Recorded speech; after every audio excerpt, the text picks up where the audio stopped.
கனவுகள் இவள் விழிகளில் குடியிருந்திட ஏங்குமே கவலைகள் இவள் மடியிலே சிறு குழந்தையாய் தூங்குமே கடலலை இவள் மொழிகளில் கரை ஒதுங்கிட கூடுமே இமயமும் இவள் நிமிர்ந்திட சமவெளி என ஆகுமே ஆனந்தம் என்றாலே தாயென்று சொல்வோமே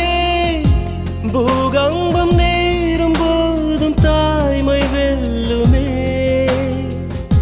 பேரின்பம் தாயாலே என்றிங்கு காண்போமே தாயான தாய்க்கு ஈடு இல்லை தெய்வமே நலம் யாவையும் தரும் தாயவள் உயிர் சுவாசமே